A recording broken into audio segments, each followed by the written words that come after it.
Welcome to Monday. IMSA GTP and a little bit of LMP2 and GT3 testing here at Daytona International Raceway. I am Marshall Pruett. This is my Week in Sports Cars podcast, partner of many years, Graham Goodwin. Haven't seen him, though, in 3 years. Lucky man. Last time it was here, but here we are. We don't get loud until tomorrow, Graham. We start the test at about 10 a.m., goes through Wednesday. Setup day.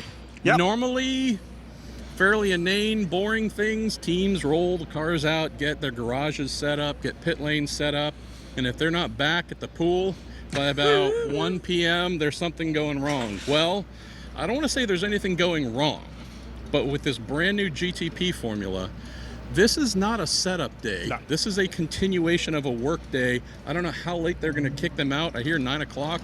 They've been here since crack of dawn. They'll be working as late as they can. Everybody is thrashing to get their cars ready to run. We're standing here on purpose in front of our friends here at the BMW M Team RLL, this BMW M Hybrid V8, 2 cars of theirs. If you look behind us, you'll see all kinds of things and all kinds of bodies and everybody working. And we came over here to film this because, for the most part, that's how it is at every other manufacturer. Tell folks about this, Graham. Number one, it is brilliant to be back at Daytona, and it's particularly good to be back at Daytona with there's 15 cars here, and 12 of them we've not seen before. That all 9 of the GTP cars that will be starting the Rolex 24 Hours at Daytona in January, if things go the way they should, are here with, I think, all of their drivers. We've got 3 LMP2 cars for comparison with the GTP on lap times. It's all about balance performance, and then 1 each MP of the 3 new or evolutions of GTD, GT3 cars are here as well. So you're right, it is busy, very much busier than most test days you would find, particularly with absolutely no track time. 19 hours I think I counted of track time over the next 2 days, including both days going to 9 p.m. at night, so plenty of running in darkness here.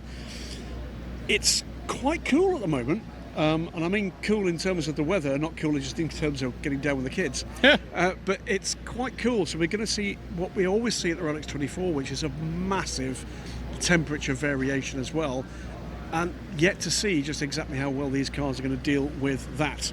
Let's talk about the truly cool and coolest part of this day so far for us, other than seeing Michael Christensen walking by. That's a very cool part of the day. I didn't know what to expect when you have brand new open wheel cars, sports cars, especially a big new formula like GTP going hybrid. A lot of variance between Acura, BMW, Cadillac, and Porsche. Design choices, engines, aero.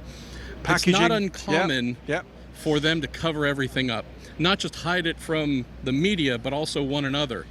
And we found absolutely none of that. It's been great. I put up a little tweet. I captured 65 gigabytes of 4K 60 Super HD video just this morning in one pass, walking into every garage, filming everything imaginable.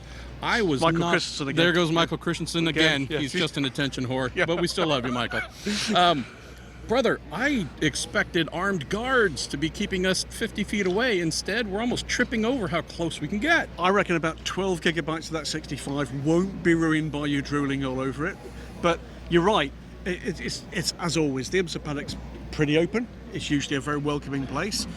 But you're right, with very new cars and with very new technology, albeit the most part the new technology is common to all of them. Things like the packaging in particular, I was expecting to be significantly more, how can we put this, impaired. And none of that. Welcome in the garages for the most part. People very happy for us, point cameras at any angle of those cars that we wished. Great, by the way, for Mike Shankter to walk us around the RX 06 earlier to get a really close look at just the way that car is packaged. But we've seen the same things, the BMW here with Absolutely. its twin-turbo V8, Porsche and its twin-turbo V8. I mean, those two are pretty phenomenal on their own. The Cadillac, interesting, maybe not the most adventurous beneath the bodywork, but is that the thing that is going to get them to victory lane here and come January? Again, a lot of the stylistic differences, the creative differences, they're all going to be subject to a lot of videos that we'll be putting out here shortly on racer.com, but it's been mind-blowing just to see, hey, get inside, look at all of it, photograph it, film it, you name it. There's a real air of something new and important here like I haven't felt, Graham, not even when the DPIs were announced. It's been 10, 12 years at least. It's a step, and I think while you've been there doing a lot of filming in terms of the technical aspects of this car, that's your bailiwick. I've been talking to a lot of people here about what they expect for the race here at Daytona in January and the season to come. What everybody's really telling us is they're expecting a very different race. I don't think we're going to see a 24-hour sprint like we've been used to in recent years. I think there's going to be a degree here with this very new tech for these teams of them trying to get home at the best pace they possibly can. What that doesn't mean is 99.9% all the way. If they do, then I think we're going to see an extremely different race. So I think we're a little way further on now from the point where one major player in this paddock said to me not that long ago there was concern as to whether or not an LMP2 car might win the Rolex 24. I don't think we're into that orbit yet. Yet. But it's going to be a surprise if we have more than half of these cars going the full distance without substantial difficulties.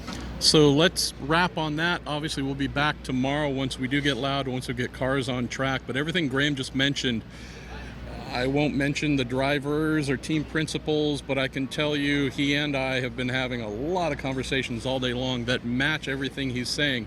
Hey, whether it's getting used to a new tire, whether it's getting used to having to service these vehicles if something goes wrong, a lot of folks making sure that the garages behind us are the happiest, fastest, most conducive places to do rapid work than ever before, because there's an expectation during those 24 hours they're going to be back here, every team, every entry likely for something, all because of this new technology. No one feels, Graham, no single person on any team has said, oh yeah, we're good, oh we're ready, oh we're rested, we're ready to go. Every single person wishes the 24 hours of Daytona could be moved from the end of January to maybe the end of April. There's not a single person, a single team here that feels like they're ready. They all are exhausted and can't wait for this to get over here sometime soon. By the way, we have IMSA founder Jim France about to walk in frame behind us. So I think this is the point where we say farewell. We're not going to wave to Jim then? No, he just went by. You didn't even notice. Oh, good grief. There he is. Doesn't even know who he is. All right, I'm Marshall Pruett. That's Graham Goodwin. This is our setup day here at Daytona for RACER.com. We'll be back to you tomorrow. We will indeed.